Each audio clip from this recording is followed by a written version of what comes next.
12वीं कक्षा के सभी छात्रों को हार्दिक स्वागत है। सभी ठीक तो है ना? अच्छा, आज मैं आपके सामने 12वीं कक्षा के पाठ्यक्रम के अंतर्गत जो पहला पद्य भाग है तुलसीदास जी के पद्य। तुलसीदास जी के पद्य सीखने के पहले तुलसीदास का चित्र देखिए। तुलसीदास जी के जीवन के वृत्तांत और उनके जन्म के बारे में थोड़ा जानकारी प्राप्त करेंगे, ठीक है? तुलसीदास जी के जन्म संवत 1554 में हुआ था, 1554 में हुआ था। तुलसीदास जी ने एक ब्राह्मण वर्गीय परिवार में उन्होंने पैदा हुए थे। ब्राह्मण वर्गीय परिवार में बच्चे पैदा होते समय जन्म तिथि नक्षत्र काल सब कुछ देखते थे। तो उसी के अनुसार श्री तुलसीदास जी ने अशुभ नक्षत्र में पैदा होने के कारण उनके माता पिता श्री तुलसीदास जी को त्याग कर दिए, है ना? तब तुलसीदास अनाथ हो गए और उसके बाद बाबा नरहरिदास जी ने तुलसीदास को पाल पोस कर शिक्षा दीक्षा भी उन्होंने ही दिए थे और गुरुजी तुलसीदास को वेदांग, दर्शन, इतिहास, पुराण आदि में भी प्रवीण कर दिए थे, ठीक है? हमारे भारत देश की जो सभ्यता के अनुसार भारत देश में वेद 4 प्रकार के होते हैं। वेदांग 4 प्रकार है। पहला ऋग्वेद, यजुर्वेद, सामवेद, अथर्वण वेद। इसी प्रकार वेद 4 माना जाता है। और इसके बाद दर्शन शास्त्र में भी उन्होंने निपुण थे। दर्शन शास्त्र यानी फिलॉसफी, इतिहास, चरित्र, हिस्ट्री में भी उन्होंने निपुण थे। पुराण, हमारे भारत देश में कम से कम 300 से भी ज्यादा पुराण आज भी उपलब्ध थे। तो श्री तुलसीदास ने वेदांग, दर्शन, इतिहास, पुराण आदि में भी उन्होंने प्रवीण यानी निपुण स्कॉलर बन गए थे। तुलसीदास ने अपनी पत्नी का नाम रत्नावली थी। तुलसीदास ने अपनी पत्नी से बहुत प्यार करते थे। अपने पत्नी को छोड़कर एक क्षण भी नहीं रह पाते थे, ठीक है? और पति को सुधारने के लिए एक दिन रत्नावली ने कहा कि जितना प्यार आप मुझसे करते हैं उतना प्यार भगवान से कीजिए आप, क्योंकि यह नश्वर शरीर है, एक ना एक दिन जरूर नाश होने वाला शरीर है, यानी मेरे ऊपर इतना प्यार दिखाना व्यर्थ है। ऐसा कहने के बाद तुलसीदास जी में परिवर्तन आ गए और उसके बाद तुलसीदास ने जो भगवान को प्रार्थना करने के लिए उन्होंने काशी गए और ईश्वर की कृपा से उन्होंने बहुत बड़े कवि बन गए थे।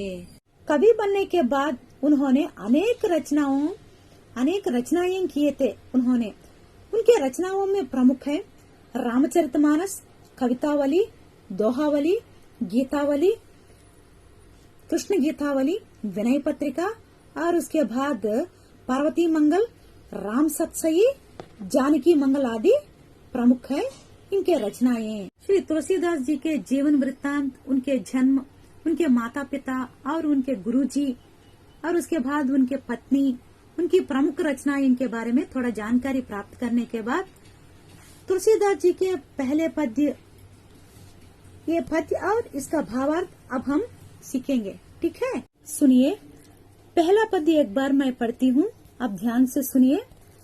गाइए गणपति जगवंदन, शंकर सुवन भवानी नंदन, सिद्धि सदन गजवदन विनायक, कृपा सिंधु सुंदर सबलायक, मोदक प्रिय मृद मंगलदाता, विद्यावारधि बुद्धि विदाता, मांगत तुलसीदास कर जोरे, बसही राम सी मानस मोरे, ठीक है? इस पद्य का जो भावार्थ अब मैं बताती हूँ, ध्यान से सुनिए, ठीक है? भगवान गणपति को अनेक नामों से हमें पुकारते हैं। गणपति, विघ्नेश, विनायक, ठीक है? सुनिए, गाइए गणपति जगवंदन। गाइए, गाना गाना है ना? किसके बारे में गाना गाना है? भगवान गणपति के बारे में गाना गाना है। कौन गाना गाना है? जगवंदन, जग यानी पूरे संसार भगवान गणपति को वंदना करते हुए, भगवान गणपति को अर्चना करते हुए, भगवान गणपति को प्रार्थना करते हुए गाना गाइए, ठीक है? शंकर शिव, सुवन पुत्र, भवानी पार्वती नंदन पुत्र। शंकर और पार्वती के पुत्र है भगवान गणपति। ठीक है, शंकर सुवन भवानी नंदन, शंकर का पुत्र भवानी का पुत्र है। शिव और पार्वती का जो पुत्र है गणपति भगवान। सिद्धि सदन गजानन विनायक, सिद्धियां देने के लिए संपन्न है भगवान विनायक। सिद्धियां यानी अचीवमेंट्स कहते हैं ना, भलाई बुराई है ना, जो हमारी इच्छाएं सभी देने के लिए भगवान हमेशा संपन्न रहते हैं। गजवदन विनायक, उनका मुंह है हाथी मुंह है ना, हाथी जैसा मुंह रखने वाला है ना। गजानन कौन सा समास बन सकता है बताइए आप?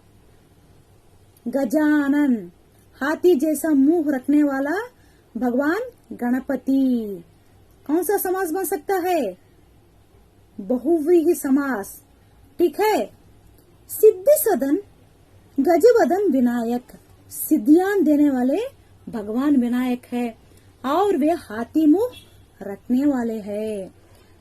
कृपा सिंधु सुंदर सब लायक, कृपा सिंधु मर्सीफुल गॉड कहते हैं ना, भगवान बहुत दयावान है, सबके ऊपर दया दिखाते हैं।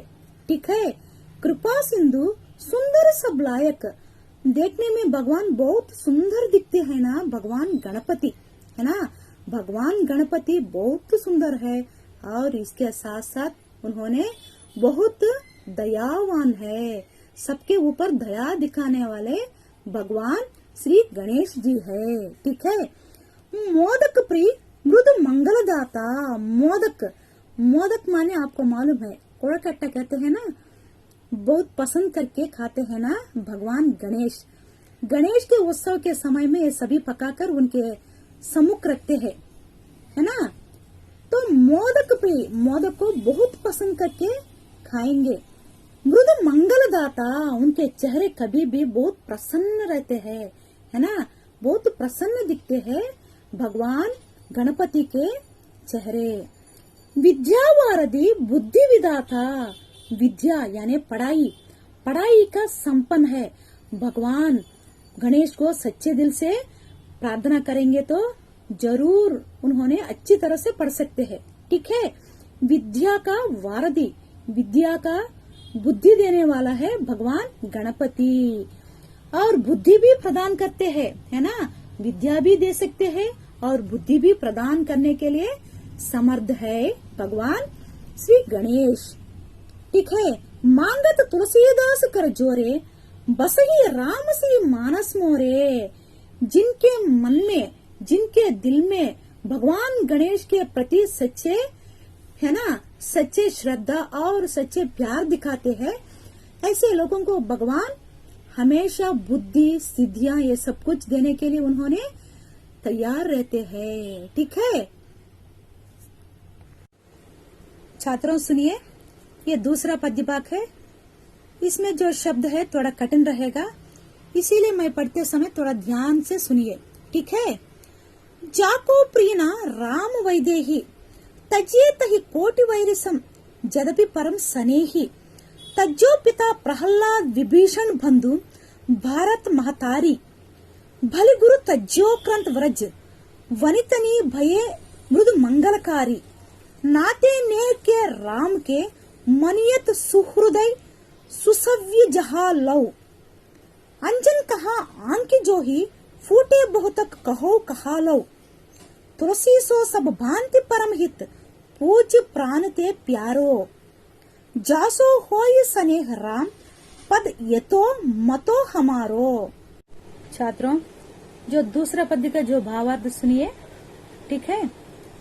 जाके प्रीना राम वैदेही, जाके जिसे प्रिय पसंद, राम भगवान श्री राम, वैदेही भगवती सीता, जिसे भगवान श्री राम और सीता पसंद नहीं है या प्रिय नहीं है, ऐसे लोगों को छोड़ देना चाहिए। ठीक है। छोड़ देना चाहिए। तजिए ताहि कोटि वैरिसम, तजिए त्यागना, त्याग दीजिए या छोड़ दीजिए। कोटि वैरी, वैरी यानी शत्रु, ऐसे लोगों को कोटि शत्रु समझकर ऐसे लोगों के साथ दोस्ती छोड़ दीजिए। यद्यपि परम स्नेही, चाहे वे जितने आपका परम मित्र भी हो सकता है, तो ऐसे लोगों के साथ कभी भी नहीं करना चाहिए। ऐसे लोगों के साथ आप दोस्ती करेंगे तो आप भी ऐसे बन जाओगे कि भगवान श्री राम भगवान ही नहीं है। तो इसीलिए तुलसीदास ने कहते हैं कि ऐसे लोगों के साथ दोस्ती नहीं करना चाहिए। तज्यो पिता प्रहलाद विभीषण बंधु भरत महतारी, है ना। इसी क्रम में प्रहलाद ने अपने पिताजी हिरण्यकशिपु को, विभीषण ने अपने भाई रावण को, भारत ने स्वयं अपने माता कैकेयी को, और गोकुल की जो औरतों ने अपने पतियों को त्याग दिए थे। ठीक है। तज्जो पिता प्रहलाद विभीषण, तज्जो है ना, छोड़िए। भक्त प्रहलाद ने अपने पिताजी को त्याग दिए थे, है ना। यहाँ प्रहलाद के बारे में एक छोटा सा कहानी आप सुनिए। ठीक है। प्रहलाद राजा हिरण्यकशिपु का बेटा था। तो हिरण्यकशिपु ने अपने बेटे से कहते हैं कि उनको ही, मतलब हिरण्यकशिपु को ही भगवान मानकर पूजा या अर्चना करने की आज्ञा दी। लेकिन प्रहलाद ने भगवान नारायण का ही अनन्य भक्त था और हिरण्यकशिपु को पूजा या अर्चना करने में, भगवान मानकर पूजा या अर्चना करने में इनकार कर दिए थे। तो उसी क्रोध में हिरण्यकशिपु ने अपने बेटे को वध करने का प्रयत्न किया। अंत में भगवान नारायण ने स्तंभ यानी पिल्लर से नरसिंहावतार के रूप में बाहर आकर हिरण्यकशिपु का वध किया। तो भक्त प्रहलाद की प्रशंसा हुई, है ना। इसी प्रकार भगवान के भक्ति में जो बाधा डालने वाले वह स्वयं पिताजी है, तो भी त्याग करना चाहिए, छोड़ देना चाहिए। ठीक है। और उसके बाद विभीषण। विभीषण कौन है? विभीषण रावण का भाई था। रावण कौन है? रामायण कहानी मालूम है ना आपको? रामायण कहानी में रावण सीता का अपहरण किया, मालूम है ना। वही है रामायण, 10 सिरों वाला लंका का अधिपति रावण, है ना। और विभीषण ने अपने भाई रावण के बुरे कामों से नफरत करके अपने भाई को छोड़कर भगवान श्री राम का भक्त बन गए थे। और भरत कौन है? यहाँ रामायण कहानी को बारे में थोड़ा जानकारी प्राप्त करना पड़ेगा। ठीक है, सुनिए। कौशल का, रामायण की कहानी। कौशल का जो राजा था दशरथ को 3 पत्नियां और 4 पुत्र थे। 3 पत्नियां हैं, कौशल्या, सुमित्रा और कैकेयी। ऐसा 4 पुत्र थे। 4 पुत्र कौन कौन है? राम, लक्ष्मण, भरत और शत्रुघ्न। ऐसा राजा दशरथ को 3 पत्नियां और 4 पुत्र थे। ठीक है। और राजा दशरथ ने अपनी छोटी पत्नी कैकेयी से बेहद प्यार करते थे, है ना। जो उनकी आज्ञा पालन करने के लिए श्री राम को 14 साल वनवास भेजना पड़ा, है ना। तो श्री राम 14 साल वनवास जाने के कारण अपने माता कैकेयी पर भरत ने क्रोधित होकर स्वयं अपने माता जी को ही त्याग कर दिए थे भरत ने। ठीक है। बलि गुरु तज्जो क्रन व्रज बनितनी भयो मृदु मंगलकारी। सुनिए। व्रज बन तज्जो, छोड़िए। व्रज वनिताएं, श्री कृष्ण को जन्म स्थान है ना व्रज के जो वनिताएं, स्त्रियां, है ना, श्री कृष्ण की मंगलकारी प्रसन्नता रूप को देखकर अपने पतियों को ही त्याग कर दिए थे। ठीक है। देखिए। नाटे नेह राम में मनियत सुहृदय सुसव्य जहालो। सुसव्य माने बाधा या रुकावट। जहाँ श्री कृष्ण की भक्ति में बाधा या रुकावट डालते हैं, ऐसे लोगों को त्यागना चाहिए, है ना। राम भक्ति में जो रुकावट डालने वाले को त्याग देना चाहिए। ठीक है। अंजन कहा आंकी जो ही फूटे बहुतक कहो कहा लो। अंजन माने काजल या सुरमा। काजल या सुरमा आंखों को हमें क्यों लगाते हैं? आंखों में जो मलिन है तो बाहर आने के लिए, ठीक है। तो अंजन या सुरमा लगाने से आंखें फट जाएंगे तो सुरमा लगाने से क्या फायदा, है ना। काजल लगाने से आंखों को क्या फायदा, ठीक है। तुलसी सो बाद में देखिए, तुलसी सो सब बांति परमहित पूज प्राण दे प्यारो, है ना। तुलसीदास कहते हैं कि जो भगवान श्री राम को प्राण से बेहतर, है ना, भगवान श्री राम को प्राण से बढ़कर जो प्यार करते हैं, ऐसे लोग ही हमारे लिए हितकारी है, भलाई करने वाला है, ठीक है। जासो होय स्नेह राम पद आई तो मतो हमारो, है ना। ऐसे लोगों के साथ ही आप दोस्ती करना चाहिए, ठीक है। माँ सभी एक बार सुनिए, संक्षिप्त रूप से मैं बताती हूँ, ठीक है। जिसे श्री राम और सीता प्रिय नहीं है उसको छोड़ दीजिए, उसको कोटि शत्रु मानकर त्याग दीजिए। वह अपना परम मित्र है तो भी त्याग दीजिए। ऐसे लोगों के साथ कभी भी दोस्ती नहीं करना चाहिए, क्योंकि ऐसे लोगों के साथ आप दोस्ती करेंगे तो आप भी ऐसे बन जाओगी कि भगवान श्री राम भगवान ही नहीं है।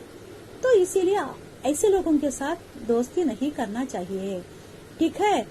तो उसी क्रम में, है ना, भक्त प्रहलाद ने अपने पिताजी हिरण्यकशिपु को छोड़ दिए थे, विभीषण ने अपने भाई रावण को छोड़ दिए थे, और भरत ने अपने माताजी कैकेयी को छोड़ दिए थे, और गोकुल के स्त्रियां औरतों ने अपने पतियों को छोड़ दिए थे, ठीक है। इसीलिए भगवान श्री राम की भक्ति में, भगवान श्री राम की जो भक्ति मार्ग में बाधा या रुकावट डालते हैं, ऐसे लोगों के साथ दोस्ती नहीं करना चाहिए, ठीक है। आंखों को काजल या अंजन लगाने से आंखें फट जाएंगे तो, आंखें फूट जाएंगे तो सुरमा लगाने से फायदा ही नहीं है, ठीक है। तो उसी प्रकार भगवान को अपने प्राण से भी, यानी राम को अपने प्राण से भी बढ़कर जो लोग प्यार करते हैं, ऐसे लोग ही आपको भलाई कर सकते हैं। ऐसे लोगों के साथ ही आप दोस्ती करना चाहिए, जो भगवान को भक्ति में, जो भगवान की भक्ति में रुकावट डालते हैं, ऐसे लोगों के साथ कभी भी दोस्ती नहीं करना चाहिए, ठीक है। यही है भावार्थ।